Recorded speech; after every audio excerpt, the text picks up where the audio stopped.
유익하나마 내가 부득불 자랑하노니 주의 환상과 계시를 말하리라. 지금 사도 바울은 11장 3절로부터 시작해서 참 지임자의 고난에 대해서 증거하면서 당시 사도 바울을 사도가 아니라고 왜곡시키고 고린도 성도들과 이간을 놓았던 이런 거짓 선생들에 대하여 지금 본인이 하나님의 사도인 것을 고난을 통해 가지고 증거한 내용으로 쭉 확인을 하고 있습니다. 사도 바울이 뭐 자기를 사도가 아니라고 그랬든 뭐라고 그랬든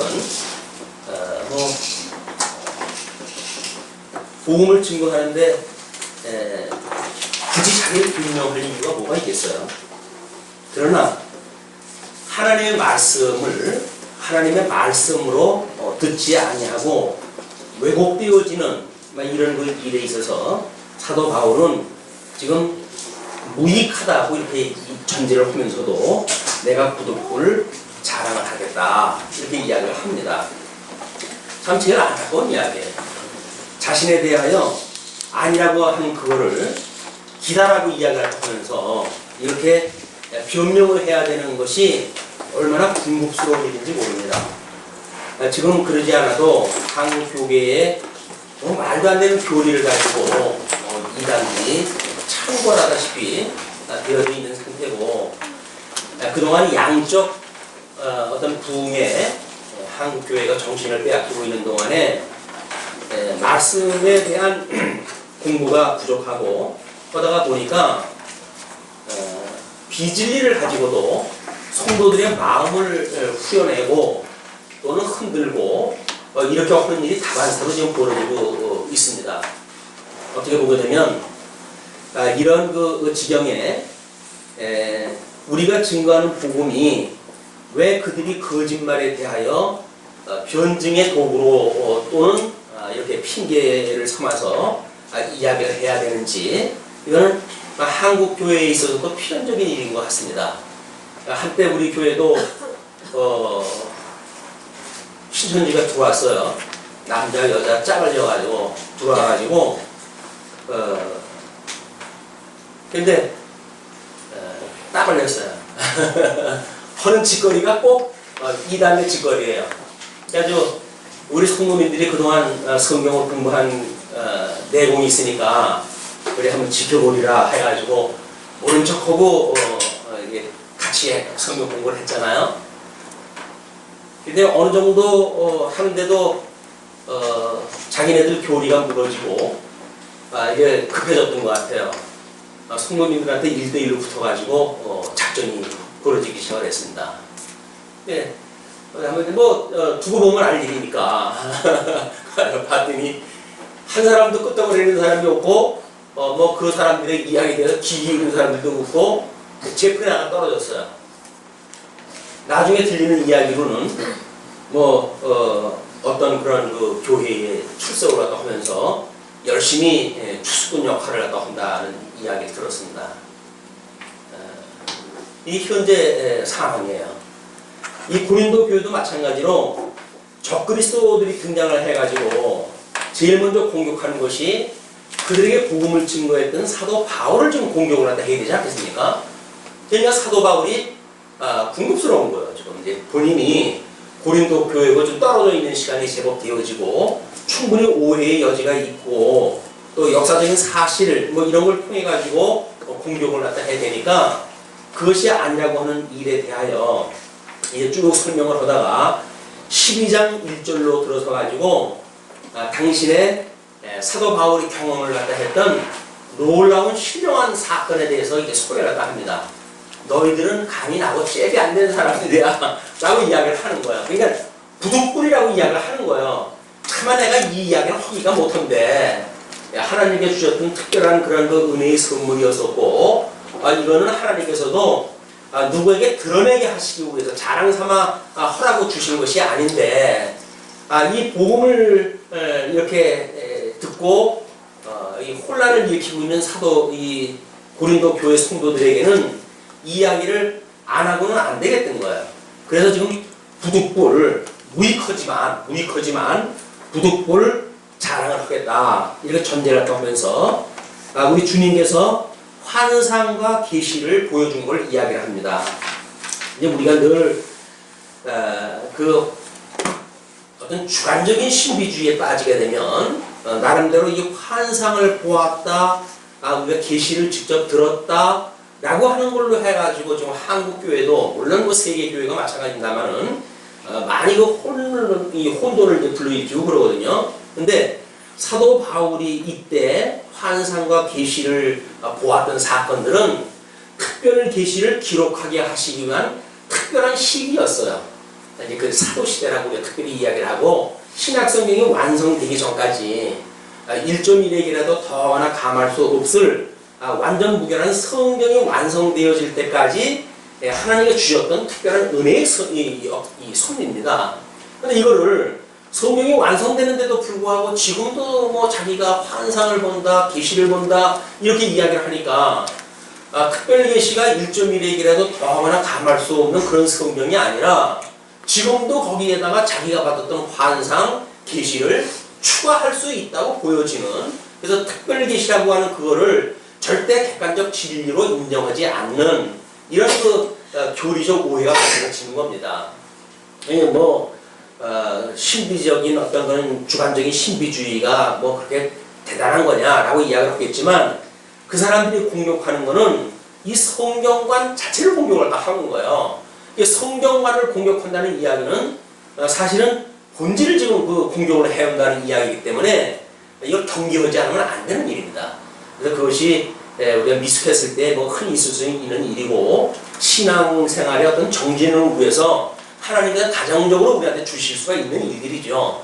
그러나 그것이 성경을 통해서 확인될 때 우리가 어리석어서 그런데 빠졌었구나 라고 하는 교육을 받는 기회가 되어져야지 마치 그것이 당연한 것처럼 이야기하는 것은 매우 유감스러운 이야기입니다. 그런데 지금 이제 이렇게 차별을 우리가 해야 돼요. 근데 지금 그 환상과 계시가 뭐냐면 2절부터 이렇게 소개가 됩니다. 내가 그리스도 안에 있는 한 사람을 아는데, 이게 본인의 이야기예요. 근데 이거를 객관화 시켜가지고 지금 이야기를 하는데 14년 전에 내가 그 셋째 하늘에 이끌려 간 자라.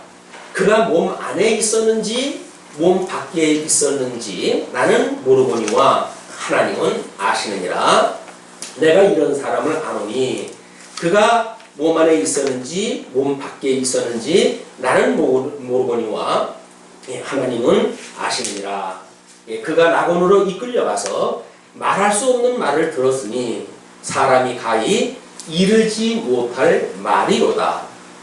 어떻게 보게 되면 매우 본질적이고 복잡하고 신학적으로 설명하기가 좀 난해한 그런 부분인지도 몰라요.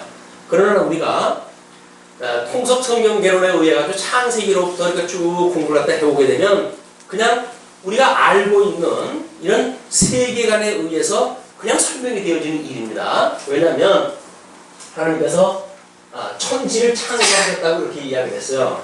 첫째 날 천지를 창조했는데 이 지의 상태가 하나님께서 뭐라냐면 공허하고 혼돈하고 그 다음에 흑암이 깊은 물이 있었다. 이렇게 이야기를 갖다 했어요. 이게 첫째 날 만드는 천지의 상태인데 이 천지의 상태를 우리가 흑암의 이 땅을 하나님께서 빛과 어둠으로 나눠가지고 이거를 빛과 어둠이라고 하는 두 개의 권세로 크게 나눴어요.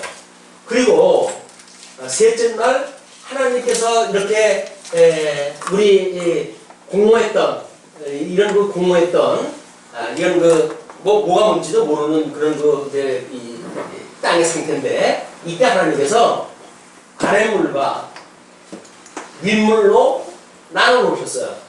그리고 이거를 궁창이라고 이렇게 이야기를 했어요. 그리고 넷째 날 여기다가 해와 달과 별과 시간, 절기, 이런 걸 만드셨다고 이야기를 하거든요. 그래서 셋째 날까지 만들어 놓으신 천지를 우리가 천상계라고 이렇게 정의를 했어요. 천상계다. 그리고 이 궁창 아래, 궁창서부터 이제 해와 달과 별을 만들고 이 4일째 이렇게 시작을 했으니까 이 4일째로부터 6일째까지 모든 하나님과 만들어 놓은 역사를 우리가 이 세계를 천하계라고 이렇게 정리를 했어요. 그러니까 지금 우리 주님께서 가르쳐 주신 기도처럼 하늘에서 하나님의 뜻이 이루어졌는데 하늘에서 이렇게 이루신 것처럼 이 땅에서도 이루어지게 해 주십시오 라고 하는 기도는 이미 셋째 날까지 창조되어진 이런 것이 하나님의 뜻대로 되어졌는데 지금 여기에서 이게 지금 우리가 이제 땅과 이게 하늘이란 말이에요. 여기서도 이것이 그대로 이루어지게 해주세요 라고 하는 것이 우리가 천하계 하나님의 섭리예요. 그러니까 지금 천상계와 천하계라고 하는 것이 이게 분류가 되어지고 이렇게 놓고 봤을 때 우리가 이게 지금 우리가 보이는 하늘 아닙니까? 이게 해가 있고 달 있고 별이 있는 하늘이에요. 이게 궁창이라고 하는 것이 하늘이니까 이게 하늘이고 그럼 하늘 위에 윗물도 하늘이겠죠? 그리고 이 위에 있는 이것도 천이라고 하니까 이것도 하늘이겠죠? 그러니까 궁창도 하늘이고 이 윗물도 하늘이고 그리고 이것도 이 천에 대한 이것도 하늘인 거예요. 근데 유광수락교도 하늘이라고 하는 단어는 그냥 하늘 하나뿐이 없어요. 그냥 여기에 쓸 때도 하늘이라고 쓰고 여기에 쓸 때도 하늘이라고 쓰고 여기다 쓸 때도 하늘이라고 써요. 그러니까 지금 사도 바울의 그 고백에 의할 것 같으면 지금 뭐라고 이야기를 하냐면 지금 그리스도 안에서 14년 전에 셋째 하늘에 이끌려갔다 그랬잖아요. 셋째 하늘이라고 부르면 우리가 이렇게 하나님께서 창조 섭리를 한 것을 기초로 했을 때 첫째 하늘은 어디고 둘째 하늘은 어디고 셋째 하늘은 어딜까? 그냥 보여지는 데는 아니겠어요? 그럼 우리가 이게 보는 게 첫째 하늘이에요. 이게 둘째 하늘이에요.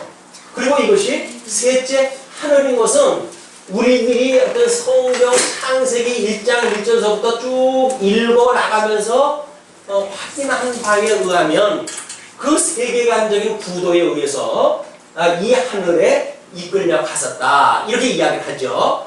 그러면서 4절에 그걸 뭐라고 그럽니까? 낙원이라고 이렇게 이야기를 한다는 말이에요. 낙원. 자, 그러면 지금 사도 바울이 하나님 앞에 14년 전에 어디를 이끌려 갔었냐면 여기를 이끌려 갔었어요. 어디에 사는 사람이에요? 여기에 사는 사람이에요. 이 아래물을 이제 어떤 그 육지와 묵과 물과 이렇게 나눠 놓으셨으니까 여기에 살던 사람이 하나님에 이끌려가지고 여기까지 올려갔다고 하는 사실을 지금 이야기를 하는 거예요. 이건 감히 거짓 사도들은 생각지도 못할 일이죠. 자, 그러면 이런 문제, 이런 원리적이고 원천적인 계시의 세계 속에서는 비밀로 거의 감춰져 있는 이런 그 사건인데 사도 바울이 지금 끌려갔던 사건을 지금 소개했다 하는 이유는 뭘까? 지금 사도 바울이 고린도 교회라고 하는 어떤 지역, 일정한 지역에서 있었던 그런 그 사건에 있는 사람들, 그래서 예루살렘으로부터 물론 어떤 그 청고서를 가지고 온 사람들이겠죠. 그럼에도 불구하고 이 본질적인 이 복음을 모르는 자들이 이 계시의 역사, 지금 여기서 환상과 계시라고 이렇게 이야기를 했는데 환상과 계시라고 하는 그걸 왜 이야기를 하냐면 하나님의 이 계시라고 하는 입장으로 이것을 이해하지 아니하고 일반 다른 종교들처럼 그냥 여기서 밥 먹고 살아가는 그런 인생이 살아가는 것이 이것이 사도 바울이 전했던 복음인 것처럼 거짓 사도들이 그렇게 증거를 하는 거예요. 고린도 교회에서 예수 믿고 산다는 게 뭐냐? 그냥 세상 사람들이 사는 것처럼 밥 먹고 또 살고 그 다음에 또 교회 나와도 열심히 봉사하고 이렇게 하는 것이 마치 기독교라고 이제 호도를 갖다 한 거지요. 그때는 물론 율법주의일 수도 있고 또는 뭐 헬라적인 어떤 그런 오염이 되어진 거라고 한다면 아마 어떤 그런 특별한 철학 세계에 빠져져 있는 세계관일지도 모릅니다. 이런 걸 가지고 사도 바울이 증거했던 복음을 왜곡시키니까 사도 바울이 이 계시 세계의 본질적인 걸 통해 가지고 이 사람들에게 설명을 하지 않으면 상대적으로는 도저히 안 되는 거예요. 이게 상대적으로 해가지고 이 사람들이 감론한다고 해가지고 을박해서 이 진리의 체계가 굳게 세워지느냐? 그럴 수가 없는 거예요. 아니 우리 그 뭐 카페라든지 이런 데에 그 복음의 진리로 해가지고 가득 차 있지 않습니까? 근데 가끔 어떤 정신없는 사람이 들어와요. 그 정신없는 사람은 들어와도 우리 진리 내용 확인도 하질 않습니다. 그러니까 다른 그 손님들은 글을 갖다 못 쓰게 하니까 얼른 가입을 갖다 해요. 또 가입을 갖다 해가지고 게시판에다가 온통 자기네 그 거짓말 이치를 갖다가 도배를 갖다 해놓는 거야. 그 무슨 수로 말입니까? 우리 거를 보고 자기가 알고 있는 것하고 내용이 어떻게 다른지를 확인할 생각이 없는 사람들인 거예요. 우리 자기 것만 무조건 주장하려고 하는 사람들이니까 우리 카페에다가 지네 걸 소개해 놓는 거예요. 그래서 그걸 이제 우리는 등록시키는 난이라든지 뭐 이런 데만 좀 쓸 수 있는 건데 등록란에다가 지금 그런 걸 써버리니까 그래서 그 사람을 이제 이 어떤 정지를 갖다 시키고 그 내용은 우리가 삭제를 시키고 그러죠. 왜냐면 말도 안 되는 이야기들을 하니까 지금 우리는 환상과 계시를 보았던 사도 바울처럼 본질적이고 근본적이고 구도적으로 지금 이 복음을 증거하고 있는데 말도 안 되는 그런 그 어떤 그 복음을 여기저기 짜기 기회를 갖다 해가지고 이단 그 이설을 가지고 우리 교회 성도들한테 보라고 소개를 갖다 하니까 얼마나 답답합니까? 말 같지 않은 거니까 그걸 지워버리고 이제 그렇게 일축을 갖다 해버리지만 이 사도 바울이 지금 이 낙원 셋째 하늘에 올랐던 사건을 이걸 소개하는 일은 지금 비진리를 증거하는 자들에 대하여 그걸 더 넓은 세계, 더 본질적인 세계를 통해 증거를 하는 겁니다.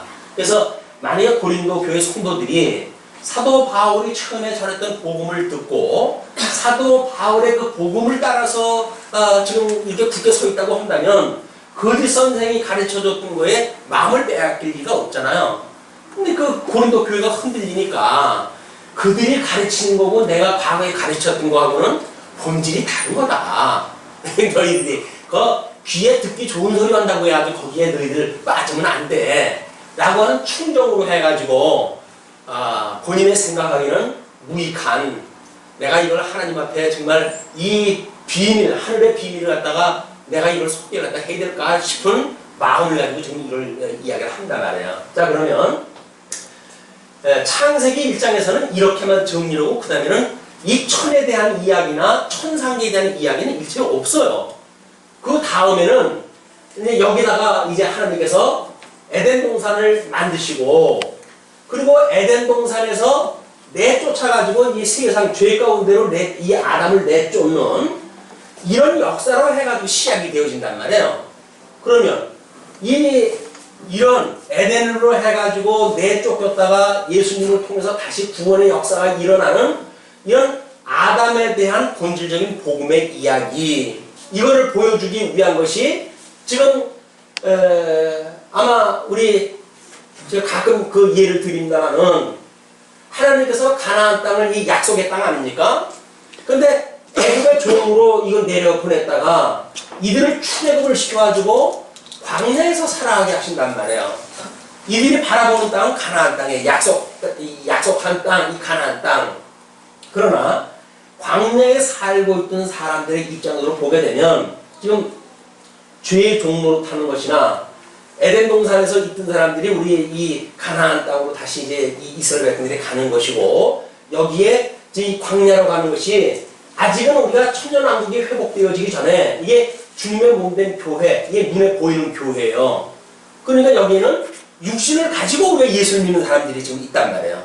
육신도 있고 영도 가지고 있는 이런 상태 속에서 이 교회라고 하는 걸 통해 가지고 우리 예수님을 통해 가지고 우리 구원을 받고 끝까지 견인한 은혜를 따라 가지고 나중에 천년왕국의 회복이 되어진 거 아닙니까? 이제 자, 그렇다고 한다면 이걸 보여주는 것이 이스라엘 역사였단 말이에요. 자, 이스라엘 역사가 이러함에도 불구하고 이 본질적인 것의 모형, 이건 실체라고 이야기했고 이건 모형이라고 우리가 정의를 했잖아요. 그러면 이 모형은 이 실체에 대한 모형이고 실체에 대한 그림자란 말이에요. 이걸 가르쳐주기 위해서 이렇게 모형적으로 해가지고 이스라엘이라고 하는 조그만 나라를 통해서 이걸 계시를 한 거지, 이 선민들이 대단한 사람이 돼가지고 이걸 한 게 아닙니다. 하나님께서 이 본질을 깨닫게 하시기 위해서 셈의 민족 가운데 아브라함이라고 하는 하나의 열조를 통해가지고 이스라엘의 이 역사가 다 이루어갔단 말이에요. 물론 이거는 둘째 아담이신 예수님을 통해가지고 구원받는 성도들에게도 마찬가지죠. 자, 그러면 우리 이 영이, 죽었던 영, 그걸 우리 예수님께서 살려주셨어요. 그럼 우리 육을 아직도 가지고 있어요. 근데 우리들의 마음이라고 하는 이 마음은 결국은 성령의 소욕을 따라서 쓰임을 받기도 하고 육체의 소욕을 따른 그런 마음을 가질 수도 있겠죠. 이것도 똑같은 거예요. 이것도 똑같은 거예요. 이거 전부 하나의 원리란 말이에요. 이 하나의 원리니까 지금 이 사람들이 이 개념을 몰라가지고 광야에서 이제 그 십계명을 받았고 그 여기 가나안 땅에 들어와가지고 율법을 지키는 것이 그들이 깨달았던 유대교였잖아요. 근데 예수님이 와가지고 이제 기독교가 시작이 됐는데도 불구하고 이거에 익숙해져 있는 사람들, 구약 성경에 의해서만 어떤 신각이 만들어진 사람들은 여전히 주님의 몸된 교회에 와서도 이 율법을 따라서 지키는 것이 신앙생활이라고 자꾸 왜곡을 시키는 거예요. 성도가 구원을 받는 것은 오직 하나님의 의가 되시는 예수 그리스도로 말미암아 구원을 받는다. 하나님께서는 양대 언약을 하시고 예수님을 보내주셔가지고 그의 의와 나라를 우리 하나님께서 이루신다고 하는 것이 성경 전체가 말하고 있는 논리인데, 사람들은 예수 그리스도가 하나님의 언약대로 이걸 이루시는 분이라고 믿고 우리가 이분을 주로 믿고 살아계시는 하나님의 아들이라고 믿고 이분을 구속주라고 믿고 이분을 우리의 남편이라고 믿고 우리의 생명이라고 믿고 우리의 진리라고 믿는 것이 이 진리를 아는 우리들 아닙니까? 그냥 이 마음에, 이 신비에 예수 그리스도 이 말씀을 우리가 심고 사는 사람들이 이 출애굽되어진 사람 말이에요. 죄로부터 구원을 받는 우리들의 마음이란 말이에요. 그러면 이 우리의 마음밭에 우리의 예수님이 생명의 말씀이 돼가지고 끊임없이 우리들의 이 영은 하나님의 말씀으로 살아가도록 우리 주님께서 나를 붙들고 계시구나 라고 믿어져야 육신을 벗어버리는 날 우리는 신령한 몸을 입고 영원한 천국에 살아가는 거 아닙니까? 그러니까 이거를 지금 이 주님의 몸된 교회, 우리 신약 성경에서는 이걸 전부 설명을 하는 거예요. 구약 성경에서는 이걸 전부 설명하는 거예요. 이것도 이런 본질적이고 실체적인 것을 설명하는 방식이란 말이에요. 근데 이 방식을 고린도 교회 거짓 선생들은 모르니까 여전히 율법을 지켜야 구원을 받는다고 이야기를 하고 하나님의 의로 구원을 받았다고 하는 사도 바울의 그동안 그 어떤 가르침이라든지 하는 그런 걸 왜곡을 시켜놓으니까 사도 바울이 이 본질을 증거하지 않으면 안 되잖아요. 그냥 이 3층 하늘에 대한 거 성경에서는 셋째 하늘이라고 이렇게 명명되어진 건 여기밖에 없죠. 시편 기자들은 하늘 위의 하늘들이라든지 이런 표현으로 설명을 했어요. 그러나 이것이 구체적으로 어떠한 그 곳인지에 대한 건 개념이 없어요.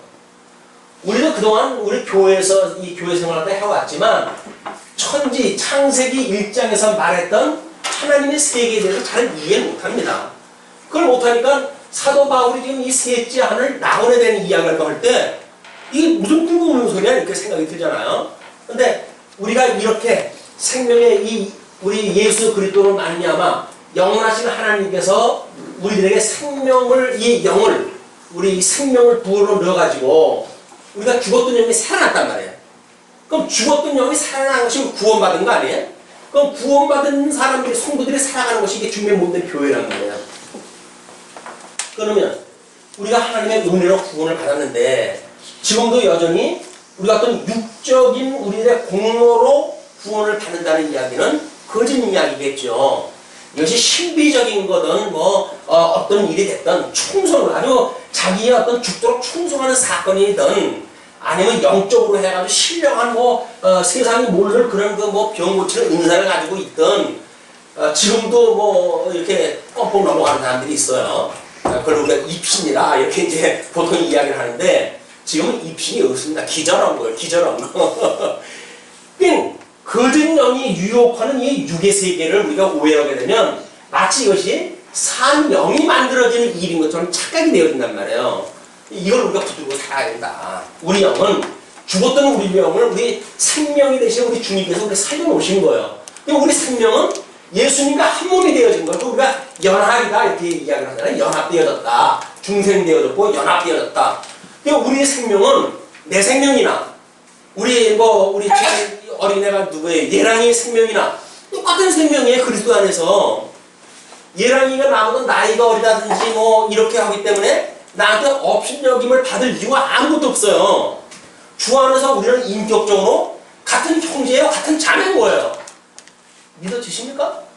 내가 나왔으니까 내 딸이지 왜 형제예요? 자매예요? 입장에서 총을 쑥 흔들어 놓으면 곤란해지잖아요. 그러나 주 안에서 우리들이 낳은 자녀들도 우리들의 형제요 자매란 말이에요. 주 안에서. 그러니까 우리가 신앙적 인격적 그런 교제가 이게 있어야 되는 거지. 끝까지 이쪽에 살던 삶의 형식을 가지고 교회 생활에 끌고 들어오게 되면 그 교회 생활은 혼란스럽게 짝이 없어요. 왜? 교회인데도 불구하고 육신으로 내가 낳았으니까 내 새끼지 라고 해서 자기 어떤 종속되어져 있는 존재처럼 생각을 한다든가 이런 걸로 해가지고 그런 갈등을 덮고 살아가는 겁니다. 물론 하나님께서 하나님을 깨달아가게 하기 위한 수단도 지금 여기다 잠시 주셨지요. 주셨으니까 이거는 하나님을 깨달아가는 도구이지 본질적으로 이거를 위해 살아가는 세계가 아니다. 주님의 몸된 교회에 부름을 받은 성도는 말씀을 일용할 양식을 삼아가지고 끊임없이 우리가 우리에게 죄진 자를 사하여 준 것처럼 우리 죄를 사하여 주옵시고 우리를 시험에 들게 하지 마시고 다만 이 악으로부터 구원을 해달라고 하는 기도를 하면서 살아가는 것이 성도의 삶이지 아직도 이 세상이 좋으니까 여기서 살아가겠다 라고 하는 걸 고집하면서 살아가는 게 아니에요. 예수 믿으면 여기서 복 받는다고 해가지고 살아가는 게 아니에요. 예수 믿으면 이게 건강하기 때문에 예수 믿는다는 게 아니란 말이에요. 이걸 우리가 버려버릴 거예요. 버려버릴 것. 여기에 우리가 있는 날 우리는 죽습니다.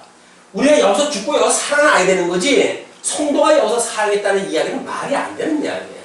이런 그 원리를 종합적으로 이 고린도서에다가 한설에도 해가면서 이 설명을 하면 그 고린도 교회 성도들이 알아듣겠습니까? 그러니까 지금 편집글이니까 지금 그 1절부터 10절까지 그렇게 쓴 거예요.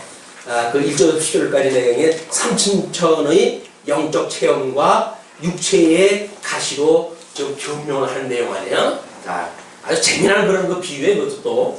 그러면 이제 그가 낙원으로 이끌려가서 말할 수 없는 말을 들었으니 그냥 이로 필설로 설명할 수 없는 신비로운 세계가 다 본 거예요. 그런 이제 사도 요한은 요한계시록을 통해 가지고 하나님 나라의 그가 어떻게 되어진 건지 천지에 대한 거를 쭉 그림으로 해가지고 설명을 해주지 않습니까?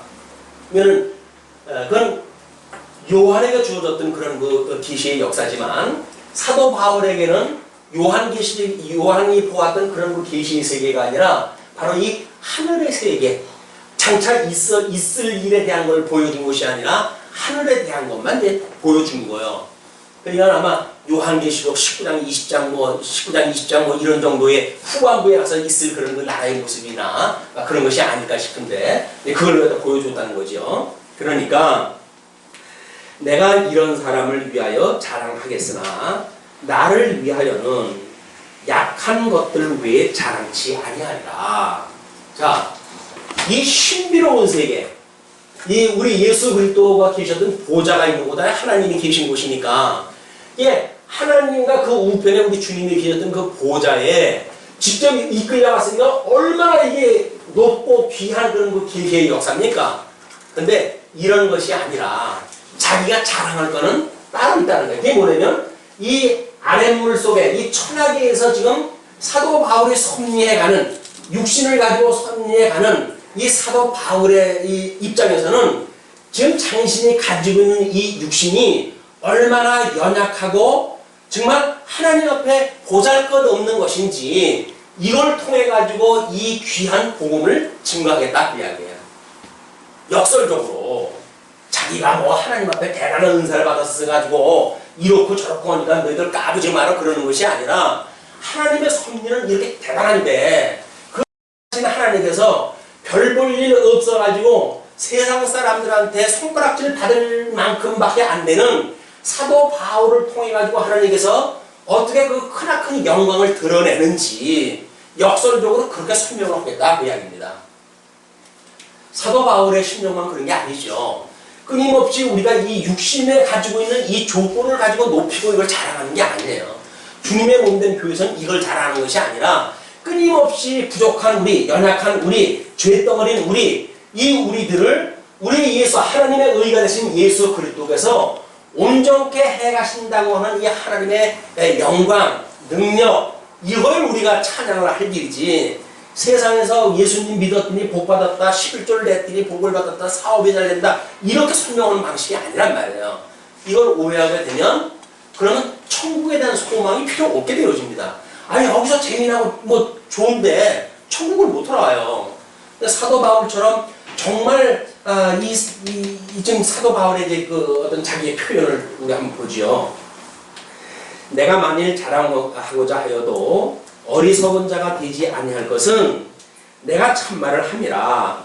진리를 설명하기 때문에 어리석은 자가 되지는 않는다는 얘기죠. 그러나 누가 나를 보는 바와 내게 듣는 바에 지나치게 생각할 것 두려워하여 그만두노라. 육신에 처해져 있는 자들이 가끔 뭐 우리 사도가 행전 공부할 때도 그랬잖아요. 베드로가 뭐 이제 그 성령이 뭐 복음을 증거하니까 막 3,000명, 5,000명 회개의 역사가 일어나고 이렇게 이야기를 하니까 그 점치는 그런 그 인간들이 돈 줄 테니까 그거 나한테 지금 성령님 팔아라. 이 주제넘은 짓들을 하지 않습니까? 그게 이쪽 꼴을 위해 살아가는 인간들이란 말이에요. 이게 돈을 주게 되면 성령의 어떤 그런 또 받아가지고 마치 무슨 일을 할 수 있는 것처럼 이런 생각을 가지고 있으니까 하나님께서 그 정죄가 죽여버리고 말잖아요. 이런 것들이. 그냥 지금 사도 바울이 지금 증거하는 거는 이런 걸로 인해 가지고 어떤 복음을 증거하고 다른 사람들한테 이렇게 이야기했다 했을 때에 환상과 기시를 통해 가지고 하게 됐을 때 많은 사람들이 오 그래? 그럼 우리들에게도 뭐 이런 걸 갖다 좀 보여줬으면 좋겠다든지 그냥 쓸데없는 생각을 하는 자들이 있을 거란 말이에요.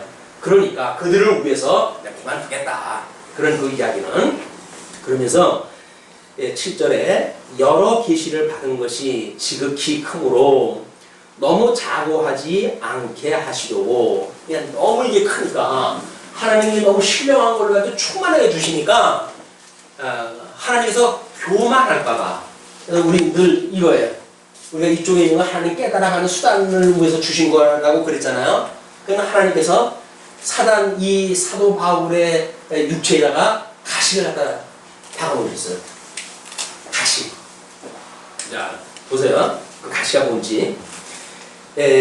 자고하지 않게 하시려고 내 육체에 가시, 곧 사단의 사자를 주셨으니 이는 나를 쳐서 너무 자고하지 않게 하려 하십니다. 그냥 끊임없이 사도 바울도 이런 인성을 가지고 있는 보편적인 사람 아닙니까? 그러니까 하나님의 특별한 은혜가 아니게 되면 사람들처럼 이쪽에 정을 두고 이쪽에 흘러갈 수밖에 없겠죠. 그냥 하나님께서 여기다가 가시를 박아놓은 거예요. 가시를. 그 가시를 박아놨다는 이야기는 뭡니까? 어떤 사람이 그런 이야기를 하더라고요. 어떤 스님인데 자기가 쌍둥이 아들이 있대요. 근데 하도 싸우고 말썽을 부려가지고 그냥 날마다 그 자식들한테 그냥 화를 내고 그러는데 나도 못 살겠다. 어떻게 하면 좋겠냐고. 그러고 물어봐요. 자기 일을 얼마나 답답하면 스님한테 묻겠어요. 스님께서 당신 혹시 잘할 때 엄마가 당신한테 왜 화를 내고 그랬어? 물어보더라고요. 우리 엄마는 안 그래도 우리 아버지가 그랬다고.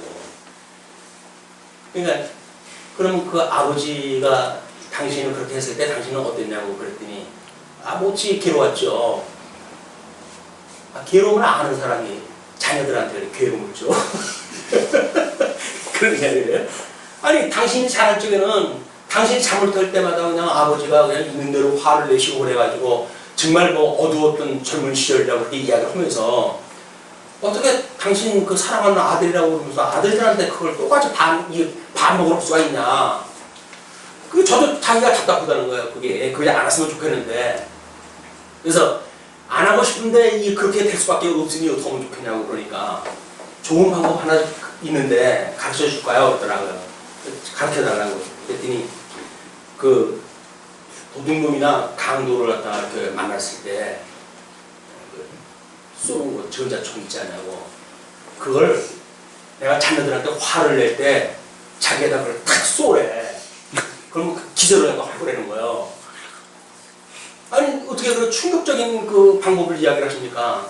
당신의 그 습성을 가지고는 그 충격적이지 않으면 자기 몸을 쳐서 복종시킬 만한 도저히 안 되겠구나라고는 어떤 위기가 아니면 당신은 그 짓을 계속 살 수밖에 없어. 그러니까 전자총을 한 3번만 화를 낼 때마다 3번만 쏴가지고 3번 기절했다가 나게 되면 다시는 아마 안 올 수 있지 않을까? 그런 이야기를 하더라고요. 그랬더니 너무 좀 과할까? 자 그러면 화가 날 때마다 1000배를 갖다 한번 하더라고요. 1000배면 한 3시간 걸린대요. 애한테 한 번 화를 내면 1000번이나 절을 갖다 해야 되니까 절을 하면서 그럴 거 아니야. 내가 이게 뭔 고생이냐. 걔 화를 내가지고 그래가지고 아마 3번만 그것도 하면 되진 않을까 이렇게 생각이 든다고. 그러면서 자기의 몸이라고 하는 그거는 이 육체라고 하는 그거는 자기가 끊임없이 쳐가지고 공격을 해야 되지 않으면 자기를 그렇게 그걸 이제 우리 뭐 보통 그걸 뭐라 그랬어요? 이 고난을 자체에다 주는 자기 몸을 갖다 쳐가지고 뭐 쾌락주의가 있는 반면에 하나는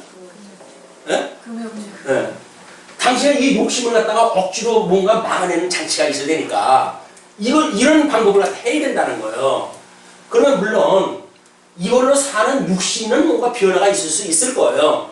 그러나 이렇게 금욕이라고 하는 어떤 사상에 의해서 화를 안 냈다고 해야도 그 사람이 선한 건가요? 아닌 거예요. 여전히 이건 절대 악속에 있는 거니까 방법을 바꿨다고 해서 되는 문제는 없어요. 그러나 불교는 어떤 절대 진리가 아니니까 방법적인 걸로 해가지고 그런 걸 제시하다 했겠죠. 그러면 자녀들한테 만약에 당신이 그렇게 몸으로 추스릴 수 없을 정도로 반복되어 있다고 한다면 당신의 몸에다가 뭔가 공격을 하다 해가지고 다시는 못 오게끔 해가지고 그렇게 해야지. 그럼 왜 애한테 그 엄한 공격을 하다 하냐. 그러면서 지금 몇 살이냐고. 30몇 살이래. 애들은 몇 살이래? 11살이래. 그랬더니 30몇 살 먹은 사람이 11살 먹은 애들하고 맨날 싸우고 11살 먹은 애들끼리 싸우는 게 낫지.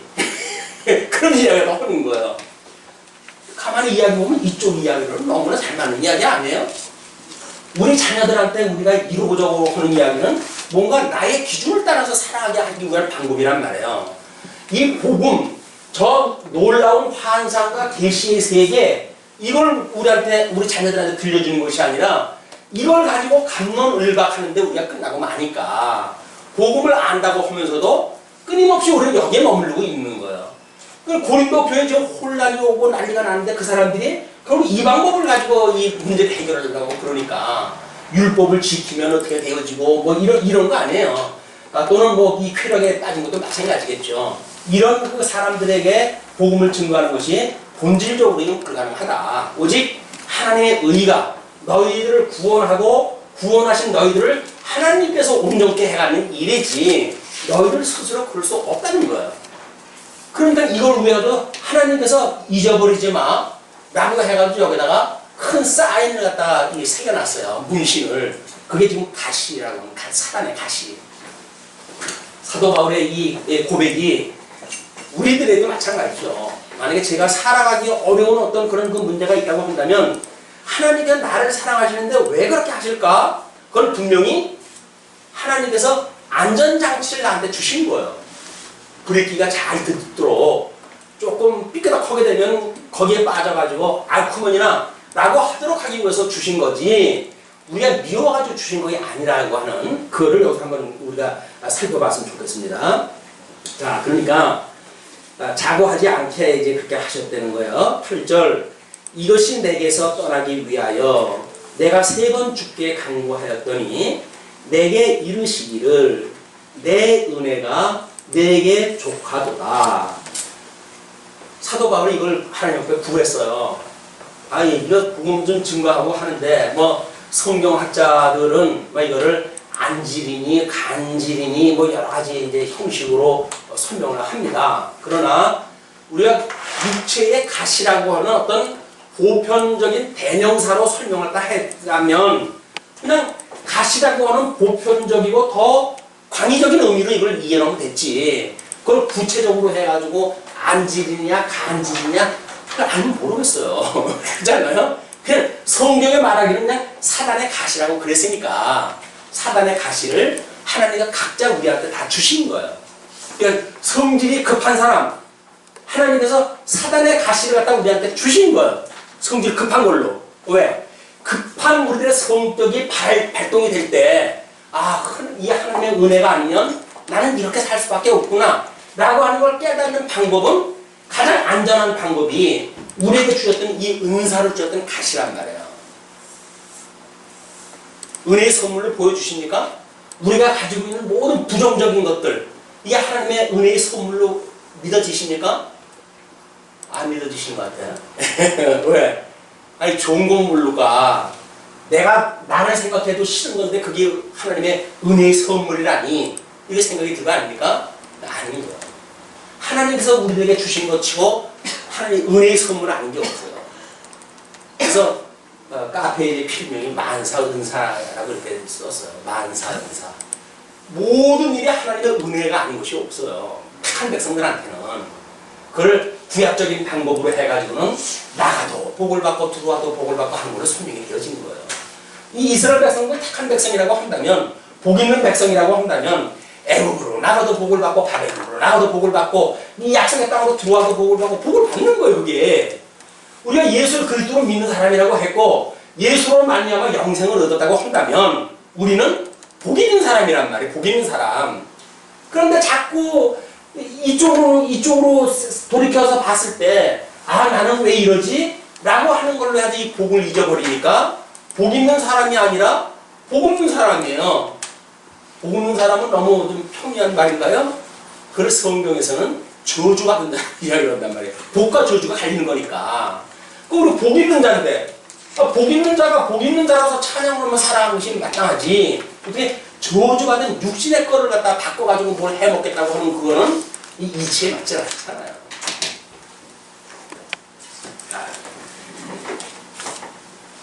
그렇게 이야기를 하니까 이제 그걸 죽게 3번씩이나 간구를 갖다 했어요. 아주 간절히 구했다는 얘기죠. 간구니까 간절히 구했어요. 그러니까 하나님께서 그 응답을 해주시기를 하나님이 내 은혜가 내게 족하도다. 지금 이렇게 해가는 모든 역사를 하나님께서 만사를 섭리해 가시는데 그런 그 은혜가 내게 지금 사도 바울에게 족하다는 거예요.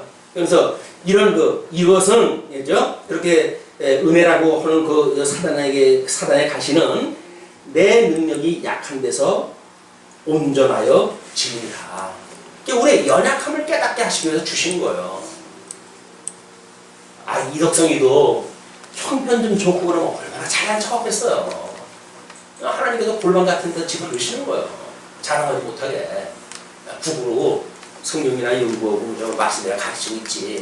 바깥에 나와가지고 네 이름 수업자 날린다고 해가지고 괜히 어영부영 떠들고 괜히 그런 바보 같은 멍텅구리 같은 짓 하지 마라 라고 하나님께서 은혜로 붙들어 주신 거예요. 다른 사람들 보면 초라하게 짝이 없잖아요. 어떻게 그런 골방에서 그래 노후를 갖다 보낼 수가 있습니까? 라고 생각을 할지도 몰라요. 근데 이건 하나님께 주신 은혜가 틀림없습니다.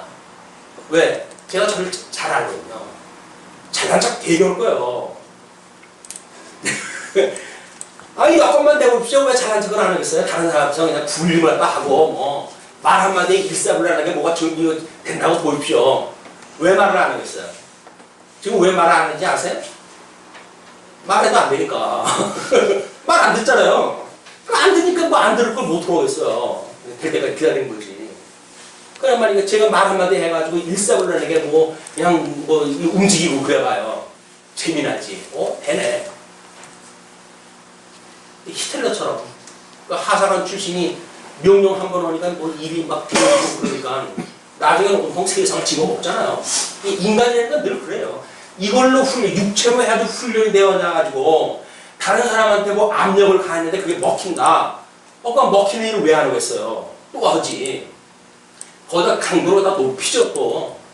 말로 했는데 뭐 험한 말로 해가지고 뭐 했는데 말을 듣는다?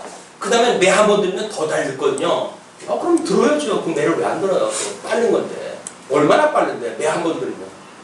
뭐라 그래요? 법은 멀고 주먹은 가깝다고 그래요. 주먹 한 번 들면 가까운데 그걸 법을 따져가지고 이야기가 하려니까 뭐 한 번 상송을 또 하게 되면 또 뭐 또 해가지고 연장되어지고 그럼 또 상고를 갖다 하고 뭐 이렇게 해가지고 석삼년 가잖아요. 석삼년. 이 재판 한번 걸리게 되면 해가 망신합니다. 그만큼 어려운 거예요. 주먹은 쉽죠. 그냥 깡패들이 돈 받는 거예요. 깡패들이 왜 돈을 잘 받습니까? 죽인다는 거 아니에요. 돈 안 내면. 그럼 어떻게 해? 살려니까. 간을 내서라도 자기가 돈을 갖다 갚아야 되죠. 이게 짐승세계에서 하는 일이란 말이에요. 짐승세계에서.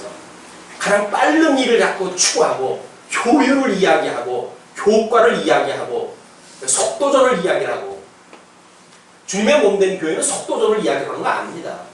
늘 말씀드리잖아요. 방향성이에요. 방향성. 온전하신 예수 그리스도를 바라보는 방향성에 있는 거지. 빨리 되면 빨리 가는 거죠. 뭐. 빨리 다 이루고 뭐 하시겠어요? 다 이루었으면 데려가시겠지. 우리는 뭘 빨리 이루겠다고 하는데 마음가짐은 안 됩니다. 하나님가 왜 이런 환경을 주셨는지 하나님의 선한 뜻을 분별하고 그 선한 뜻을 따라서 우리가 살아가는 것이 영적 예배라고 그러지 않았어요? 선한 뜻을 분별하고 믿음의 분량만큼 생각을 하고 그리고 주신 은사를 실현하며 살아가는 것이 이 영적 예배다. 그냥 세상 사람들이 말하는 것처럼 지금 자본주의에서 그냥 뭐 휘둘러다니면서 돈을 갖다 추구하고 하는 그런 데 우리가 매력을 느끼지 말고 그냥 하나님의 이 나라가 얼마나 이 귀한 건지 이거를 우리가 한 번쯤 생각한다고 한다면 우리가 잠이 번쩍 깨겠죠. 이걸 놓치는 거예요. 우리가 자꾸 이걸 놓치는 거예요. 그러니까 기회가 있을 때마다 하나님의 말씀을 또 먹고 이런 걸 양식을 삼았을 때 우리는 여기에 빠질 때마다 하나님의 말씀으로 인해 정신 차리게 되지 않습니까? 그냥 이런 하나님의 말씀이 그래서 우리는 일용할 양식이다.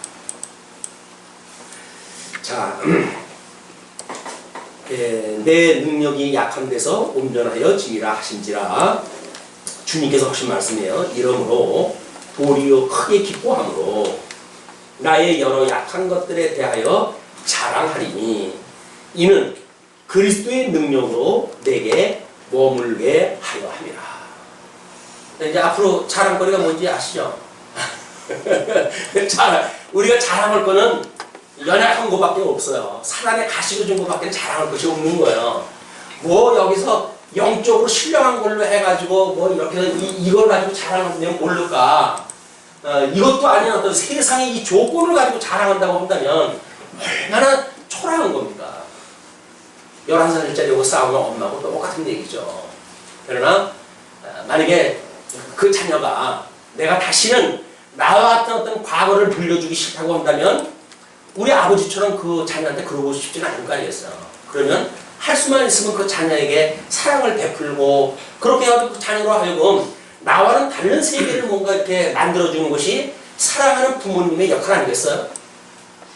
왜 나만 고생을 해? 내가 그렇게 우리 아버지한테 공격을 받고 그렇게 험한 꼴 당하면서 살아가는데 내 자식한테도 그렇게 해야지 내가. 그래 자식한테 빚 갚을 일 있어요? 그거 아니잖아요. 예, 하나님에 대한 이런 은혜를 모르게 되면 우리는 꼭 이 육체에 갇혀가지고 선악을 분별하거나 또는 부와 빈을 이야기하거나 호와 불호를 논할 수밖에 없다. 그러나 우리는 예수 그리스도로 말미암아 영생을 얻었으니까 예수 그리스도를 믿는다는 이야기는 우리가 이 육체로 함께 죽었다는 이야기 아닙니까? 이 혈과 육을 십자가에 못 박았다고 하는 신앙 고백을 말씀을 들을 때마다 기억을 갖다 하는 거예요. 아, 넌 죽었지. 죽었으니까 이게 육체는 사단한테 내어 죽는 거예요. 왜? 그럼 죽을 건데 뭐. 근데 사단한테 내어주니까 사단이 가시가 돼가지고 온통 우리 자꾸 미혹을 하고 그러지 않습니까? 이 육신의 소욕에 있는 이런 것들은 어차피 사단이 해가는 일이기 때문에 거기에 우리가 머물러 있을 곳이 아니라 우리를 성령의 소욕이 이끌림을 받는 대로 우리 하나님께서 인도하시는 그 하나님 나라 기업의 영광을 찬양하는 일이 주님의 몸된 교회에서 배울 일이다. 그 얘기죠. 그러면서 이제 그걸 아주 도리어 크게 기뻐해야 돼요. 이럴 수가 있는 거예요. 3번씩이나 하나님 앞에 간절하게 이걸 없애달라고 기도를 했다 했었는데 하나님께서 아니야, 이것은 네가 뭐 간절히 그렇게 구할 만한 나쁜 것이 아니라 오히려 내 은혜야 라고 이야기를 했다 하니까 내 은혜야 라고 하는 소리에 번쩍 정신이 드는 거예요. 영적으로 아멘 하게 되어진 게 뭡니까? 이 기쁘게 되어지는 반응이에요. 영적 반응. 근데 우리 하나님의 말씀을 듣고도 우리 육신에 대한 거는 우리가 하나님 앞에 이렇게 절대 가치를 깨닫게 하시기 위한 수단적 가치로 우리가 하나님께 맡겨놓으신 겁니다 라고 이야기하는데도 불구하고 세속적인 마인드를 없이할 수가 없잖아요. 할 수만 있으면 거기서 좀 어떻게 더 하고 싶고 더 살고 싶고 이런 것들이 만들어지니까 하나님의 말씀을 듣는데도 아멘으로 화답이 안 되는 거예요. 말씀은 공허해요. 말씀은 이 하늘의 이야기를 하고 있는데 우리 육신은 여전히 땅에 있는 것들에 대한 관심을 가지고 있으니까 이 말씀으로 해가지고 쉬면 안 되는 겁니다. 이 신령한 양식으로 해가지고 좀 더 우리가 하나님 앞에 이런 그 일용할 양식의 실제 이 말씀으로 우리가 먹는다는 의미가 뭘까라고 하는 것이 실질적으로 실체적으로 신앙생활에 적용이 되어졌으면 좋겠습니다. 자, 그러면서 그러므로 내가 그리스도를 위하여 약한 것들과 능욕과 궁핍과 핍박과 곤란을 기뻐하노니 이는 내가 약할 그때에 곧 강하니라. 그냥 사도 바울이 그 받았던 능욕, 궁핍, 핍박, 곤란 이런 것들은 차마 세상 사람들은 쳐다보기도 싫은 것들이에요. 그런데 하나님의 은혜라고 하는 것이 깨달아졌던 사도 바울은 그걸 오히려 기뻐하게 되어졌다는 겁니다. 그것이 세상이 감당할 수 없는 믿음의 세계예요. 우리 세상의 것들 눈에 보이는 것이 하나님의 은혜라고 믿어지게 되면 그것 때문에 고민할 거 없잖아요. 오히려 그게 은혜인데 아니 은혜 때문에 고민된다고요? 너무 은혜를 많이 주셔가지고 너무 하나님의 은혜를 감당하기가 어렵습니다.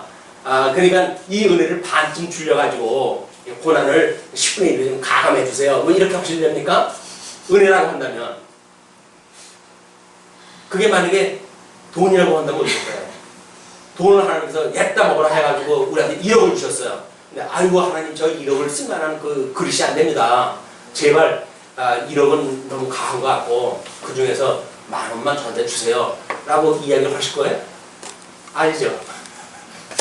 재물이라고 한다면 이왕 주시는 거 1억이 뭡니까? 10억을 주시지 라고 이야기할 거라고요. 그게 은혜라고 한다면. 근데 이 환난과 궁핍이 만약에 은혜라고 믿어지게 되면 그거는 조금만 주세요 라고 이야기를 하시겠느냐고요. 사도 바울은 논리가 맞잖아요. 은혜라고 한다면. 근데 은혜가 은혜로 여겨지지 않으니까 우리는 환난이 싫은 거예요. 왜? 나만 미워해. 자꾸 나만 미워해. 아니, 하나님이 왜 우리를 미워해요? 독생자 예수 그리스도 십자가 못 박아 죽이들 만큼 사랑을 하셨다고 그러는데 왜 우리를 미워한다고 이야기를 하시냐고요. 우리 사랑한다니까요. 하나님은 우리를 사랑하신대요. 그냥 사랑하시는 우리한테 모든 이 부수적으로 주는 여건은 은혜다? 아니다? 은혜인 거예요.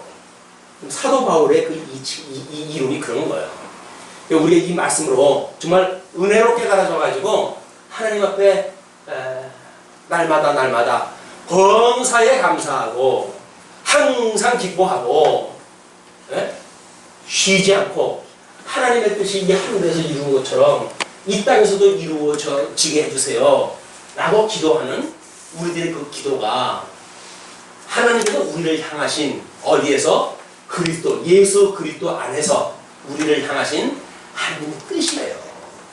하나님의 뜻대로 우리가 살아가야지 내 뜻대로 살아갈 수가 있나요? 안 되는 건데 어차피 하나님의 뜻대로 살아간다고 한다면 하나님의 뜻이 무엇인지 분별하는 것이 필요한 거지요.